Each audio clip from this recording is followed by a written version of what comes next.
Hello, good morning, everyone. Welcome to Follow Everton. I've got Dan with me. Latest signing set to be announced. Danjuma. Dan, how are you feeling about the news? Yeah, I'm buzzing, mate. I didn't think we'd get him. I thought he was going to go to Bournemouth with the way the talks was going. But yeah, buzzing. I think what's worked in our favour there, Dan, is that Bournemouth have had other targets as well. Otera, was it? That's not how it's pronounced, but there was a player that they signed. Their owners have a stake in another club, is that right? And they brought this other winger in for 20 million.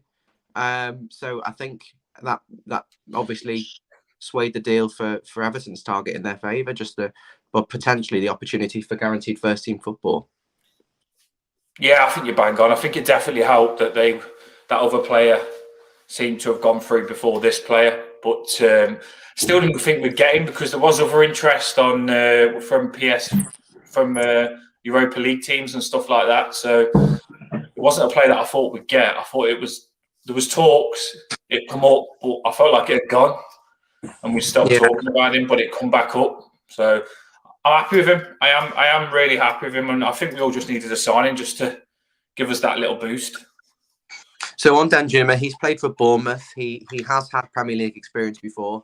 I believe he made 15 appearances for Bournemouth, didn't score a goal in the Premier League. Bournemouth were relegated, I think, that season. So not the best start there. And then he obviously, we played in the Championship for Bournemouth. I think he was effective in the Championship at that level. Good job. 17 goals that season and plenty of assists and pre-assists. He was an integral part in their promotion. So much so that Villarreal, who were a Champions League club at the time, signed him for, I believe, 25 million euros, took him over to Spain. And in his first season there, he did have some injury problems, but made over 20 appearances, scored, hit double figures for goals, plenty of assists, and was a very strong player in their campaign. And then this season, unfortunately, he's had more injuries and just made the 10 appearances for them and scored only twice. But Danny, if you look at his recent record from the Championship season with Bournemouth onwards to now, it's clear he's a goal threat. It's clear he makes assists. He's a good penalty taker as well. He's got a decent physique as well. You'd say it's Richarlison-esque. And the pace that we've been lacking really with purpose and good delivery. And he wants to beat players. And ultimately, that's what we're crying out for, Dan. And he can also play across the front three. So wherever needed. And also, I believe he can play as a second striker, perhaps off Calvert-Lewin if required. Yeah, I'm not saying he's this player, but he seems that he's a player that can play in Richarlison's positions. Like he can play on the wing, and he can also play, like you say, he could play striker himself or play off the striker with like Richarlison did. So he seems to have that in him. He can play in quite a few positions. Where for me, with McNeil, he's always a winger. Where this guy seems to be a goal. He wants to get the goals, a goal scorer, and I think that's what we need. I think Danjuma, guys, is more of a wide forward. I think he is a close Richarlison sort of style of player. I don't want to burden him with that. No, he is that position. Whereas Damari Gray, you're looking at a player without the consistency level there, but clear talent. And Anthony Gordon, too much hype, too much pressure on him to deliver at such a young age. And then your only other option there is Townsend and McNeil. Well, I don't really expect Townsend to reach any level. I mean, he was never that good of a player in the first place. And you've got Dwight McNeil, who really is a specialist left foot crosser of the ball, but hasn't really been utilised in that way off the left, whipping balls into the box, mainly because we don't get many players in and around the box. We just have one there. But I think it's exciting because I think he's a good player in the transition down as well. He's a good player in the build-up. He makes intelligent runs. And there's a good hype around him. And we've beat a lot of players around the bottom of the league and in Europe, Europa League, etc., for his signature. And I think it's injuries that have really seen him down the pecking order at Villarreal. The only negative, though, I think we should touch on, obviously, is Dave Weston mentions. Good morning, Dave. He mentions that there's no option to buy. And this, for me, is a real sour point because if he does well, which we hope, there'll be a big price slapped on his forehead and half the league will be after him. And it'll be a difficult deal to get done. At the same time, if he does crap, we just send him back. But you'd still like to have an option there, even if it was quite a high option, do you think? Yeah, I tweeted it earlier on. Straight away, that was the first thing that I looked at, that there was no option to buy, because I like to be in control of the deal. You don't put in the option to buy, it keeps them in control, because if he does well, like you say, that can happen. Other teams can come in and they can bid more than what we can afford. But I think we've got to put our heads on this and think to ourselves that we didn't think we'd get him. We can't go and boss that deal too much. Now, the deal, we couldn't ask for too much with other teams interested. If we were to go and say, oh, we want it with an obligation to buy, when we're in a relegation battle and Everton's a bit toxic at the minute, it might have put him towards the other deal. So I think we just got to be grateful we've got him. Do you know what I mean, though, Ryan? If you start asking for too much when he's got a couple of offers at the table, it might put him off us. So I think we had to be very precautious. I think the deal with Danjuma is not really any relation to the one with Villarreal. I think obviously Villarreal have put him for loan with their terms. We've probably said, well, we'll have him, but we want a buyout clause at the end of the season, and they've not been able to agree on that figure. Yeah. Maybe because Danjuma hasn't done well this season, has had injury problems, and Villarreal probably want to value him high on ability, but Everton want to say, well, it's a risk still for us. Looking on the positive side there, Dan, we've talked about his profile, and it looks good, a bit like your hair. But it's coming back. It's coming back. The negative side of it, though, really is the injury record, the Premier League experience he had before. He was a flop. And that not really coming off the back of a strong season. But I suppose in the loan market, you don't often expect them to be doing well. But Everton can't really afford to have players who are coming in and can't hit the ground running, and that is the worry.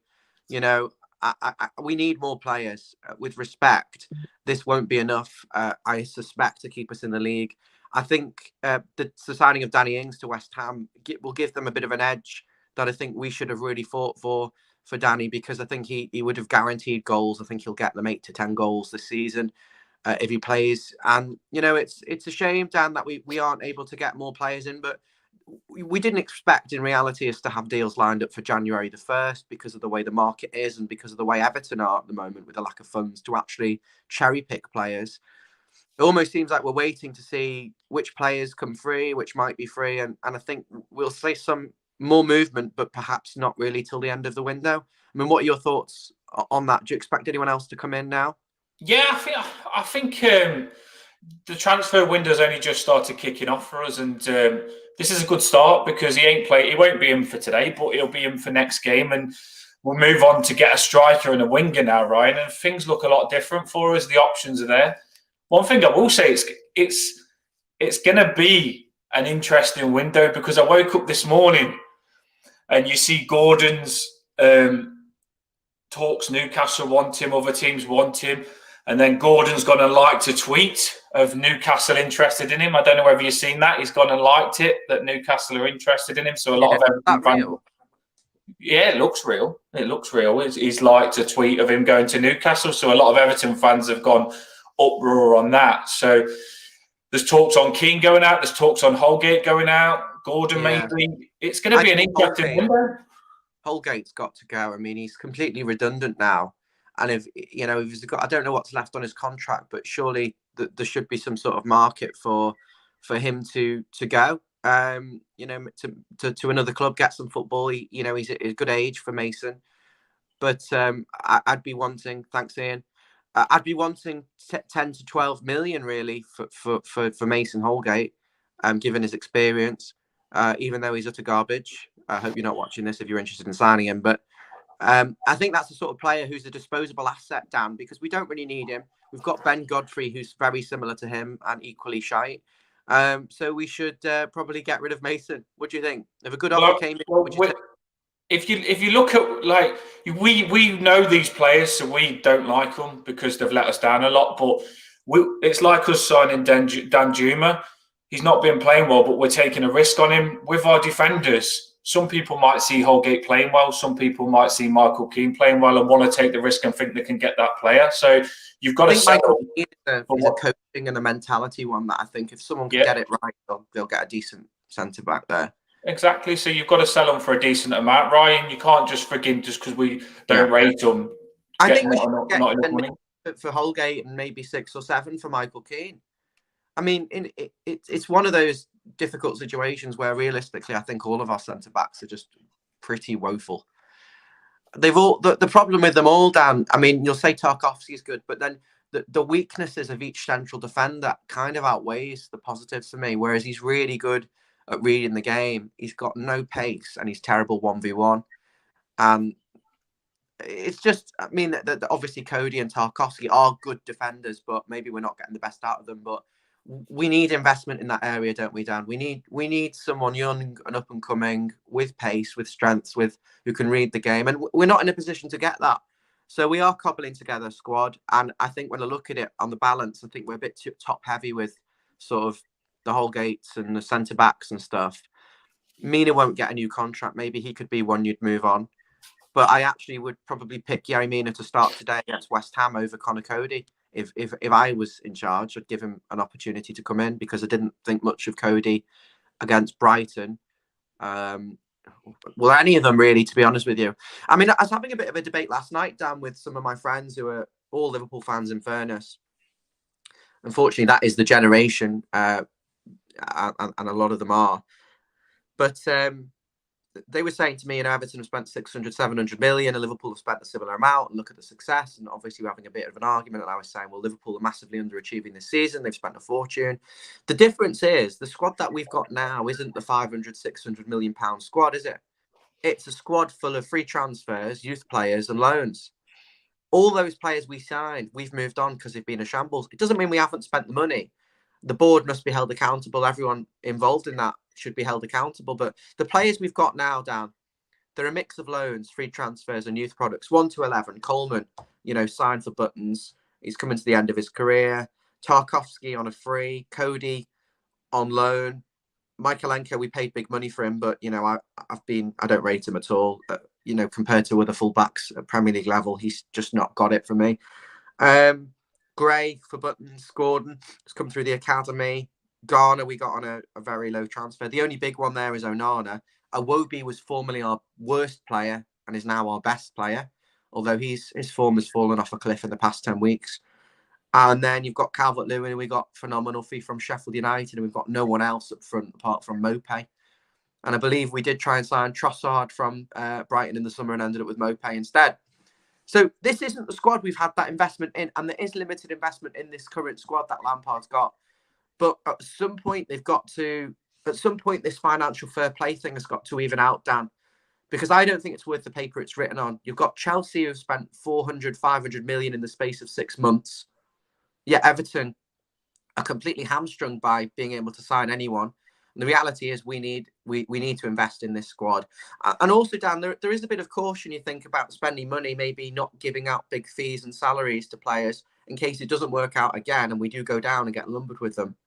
So there's that low-risk approach where maybe you need to go all out for the likes of Moussa Dembele at Lyon on a free transfer or nominal fee at the end of the he's on a free at the end of the season. So a nominal low-risk fee, maybe give him a 6-month deal with an option to extend it 2 or 3 years if we stay in the league. But it's difficult, Dan, isn't it? Because on the one hand, the players are not necessarily going to pick us.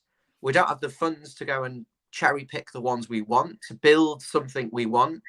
We're kind of settling for what's available, really, and putting ourselves in the mix for these players, but not really being able to compete with even the likes of Nottingham Forest and Villa. And ultimately, we're not in a position of strength, Dan. But you're happy with Danjuma, and what would you like to see now? Have you got any thoughts? The good thing for me is, Ryan, our squad at the minute is, yes, it's not that good, but it's better because we've removed a lot of the shit. Like, we've took Gomez out of it, Allen's gone, Keane's not playing, Holgate's not playing, so we've got a good base there. When you strip your squad, it's going to leave you like this. This is like when you remove a lot of players you don't want, you can end up with a thin squad. But I do believe there's a good platform there now for some young players to come in, the right players, and crack us on. I think Danjuma's a start. Every move Brighton make, they're about to sign a player for 6 million. Put a bid in and go and try and get them. I mean, there's no way they're going to want to come here, but this is the problem we've got. You know, the recruitment's so narrow-minded. There are deals out there for not that much money if you look in the right places. Just want to quickly correct Keith here. I meant to say past 10 games for Iwobi. His form has fallen off a cliff, not 10 weeks. I think it's easier to do that Brighton business when you're not in trouble, though, Ryan. I think they're nicely in the middle of the table. The ship's balanced. Do you know what I mean? There's no storm, and they can just stepping stone. What's that? They're a perfect stepping stone club. You 100%. go to, well, but it takes a while to get to. You can't just say Everton be like that. It's a process where it's going to take a while for us to get like that. But we need to make sure we're in the middle of the table. So when we do what Brighton are doing, bringing in players, the right players, these players ain't going to come in a relegation battle and they can develop. We're not at Brighton's stage. That's the thing. We need to try and get like them, but it's going to take time. But we are taking away a lot of players. That's the good thing for me. We're taking away a lot of players. And now and the good thing is we're bringing in a lot of young players. I mean, if we manage to stay up, players like James Garner, he's going to get better. Onana's going to get better. Patterson's going to get better. Branthwaite's going to come back. Godfrey's young. McNeil's young, like him or not. It's going to get better because some of these young players are going to develop with each year. So at least we have got a chance with these young players, where it could be that we've got a lot of players we just want to clear. I honestly feel that if they've got this Danjuma now, if we get someone like Dembele up top with him, with the attacking options we've got, Calvert-Lewin, I think it'll be a lot better. I do, because they are players that are more scary and will find goals. The next signing's big. The centre forward for me is big, and there's talks Dembele, and there's talks at Zapata. The next one's massive for me. I don't know who you want as a centre forward, but I think we've got Danjuma now. A winger can play striker. We sign a centre forward. We sign another winger. Yeah, we need a playmaker as well, someone who can create from deep and actually pick a pass out. Because our midfielders are all the same. You've got Onana, James Garner. I know you just said you don't rate James Garner, but he is a good player. No, just Garner. I've not seen enough of James Garner to have an opinion on him. He's barely played for us. But Adrissa Gueye, you know, he's not playing well. He's been inconsistent. Onana doesn't pass forward, although he had a brilliant game against Southampton. I just want to see more of that. And Decore, you know, he takes too many touches and he's slow and he looks lost of ideas there, like he doesn't know what he's doing. And Tom Davis has just never reached what anyone ever thought he could be. But I think we need someone who can play in that central midfield and pass the ball. We need Iwobi also to start playing well. Jason makes a good point about Dembele. I would 100% get rid of Dembele, sign Dembele. And Robbie about you know what? I probably wouldn't get rid of them, Robbie, because the squad's too thin. We can't replace them. The money, it's like a black hole at the moment. Dan, can I get your thoughts on the game today? Just very briefly. I mean, obviously, I put a massive, but just a couple of minutes, if that's okay. Yeah. I put a massive tweet out last night because I felt pumped. I thought, right, come on, let's just unite and come together. And Calvert-Lewin tweeted last night, I'm ready. Now, like these players or not, you've got to get behind them, Ryan. I just want them all to have a big fucking group hug and fight for this Everton shirt, because we want Everton to stay up so bad. No matter how negative you are and moaning, oh, look at this, look at that, look at that. Fact is, Everton, if we don't step it up, we go down. So I think if these today, just get behind them, because they can do it. There's some players there that can play good.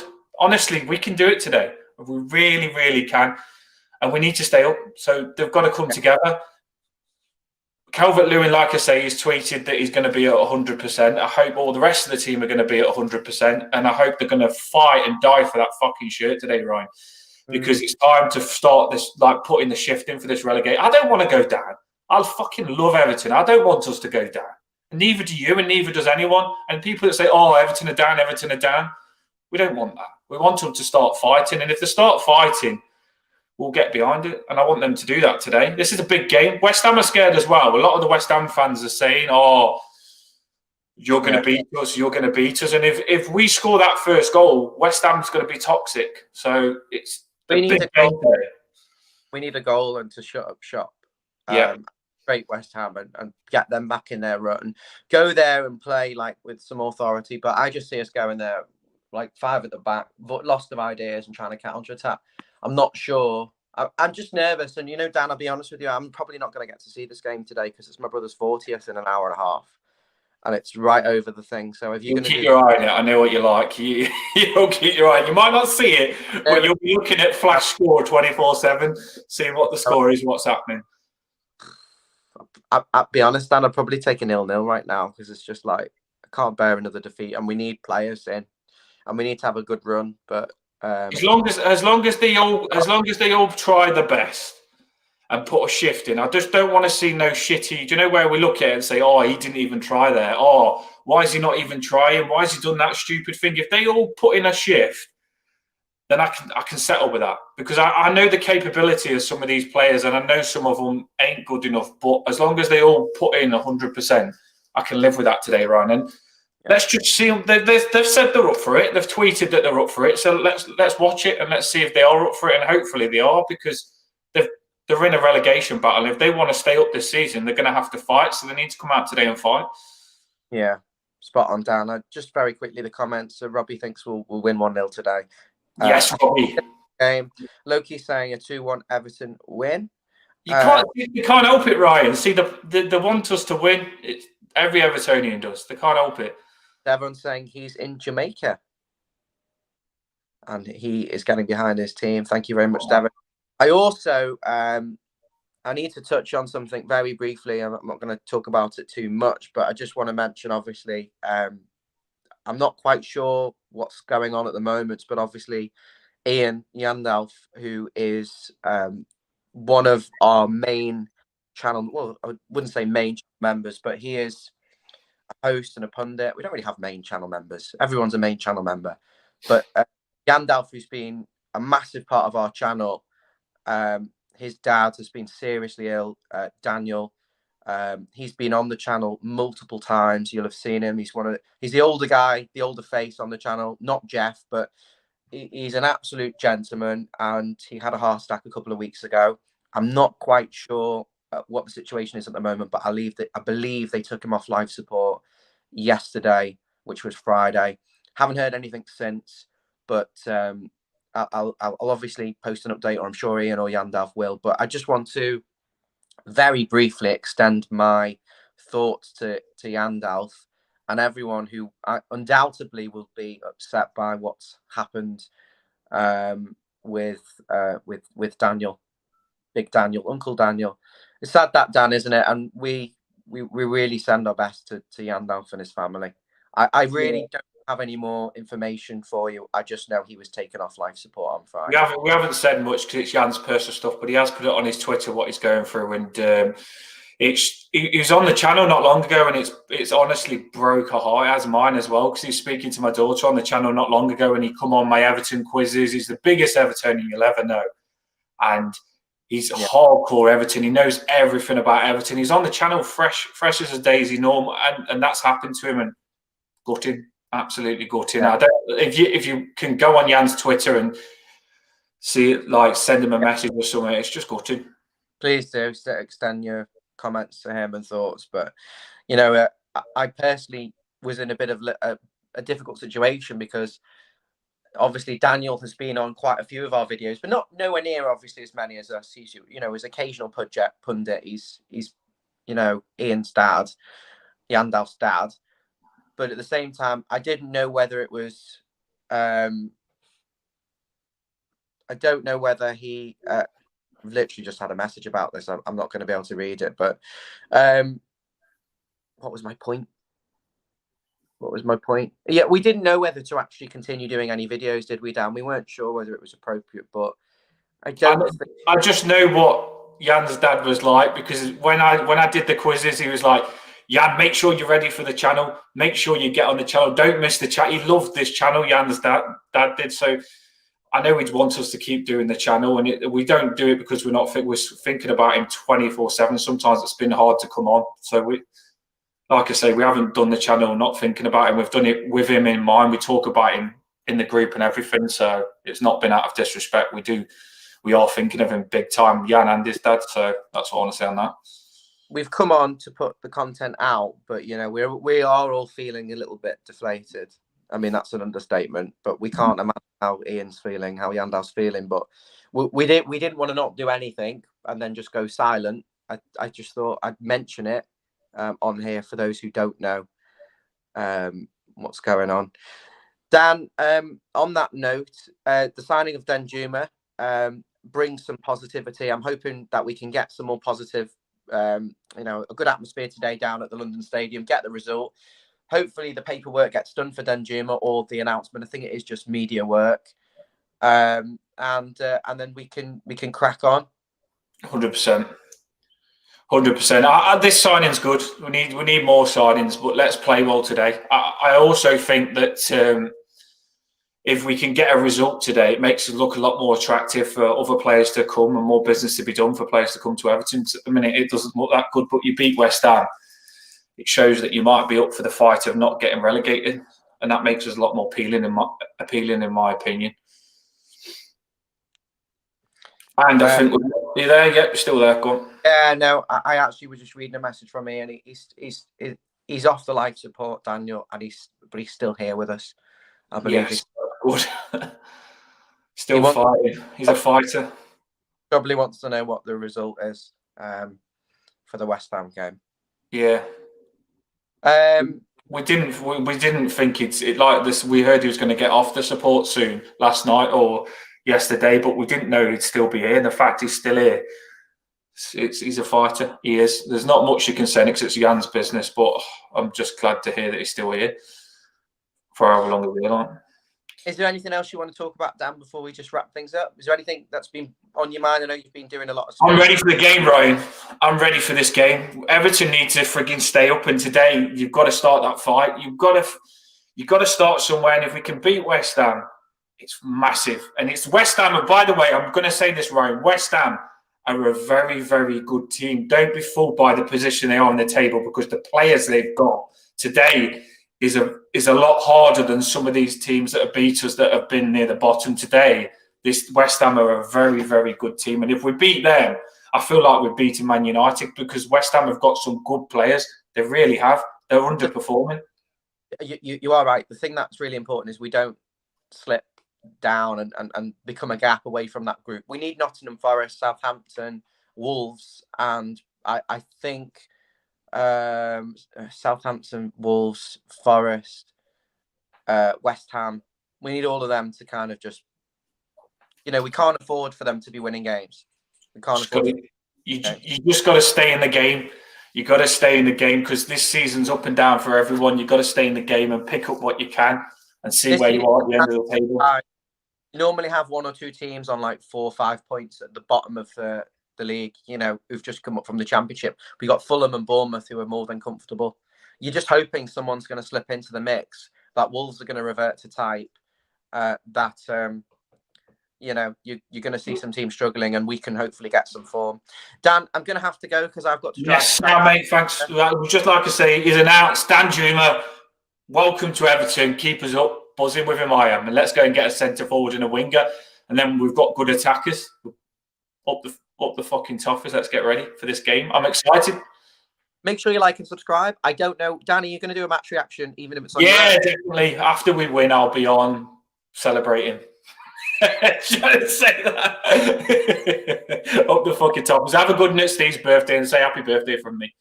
Yeah, I'll let him know. Take care. Bye. See you later.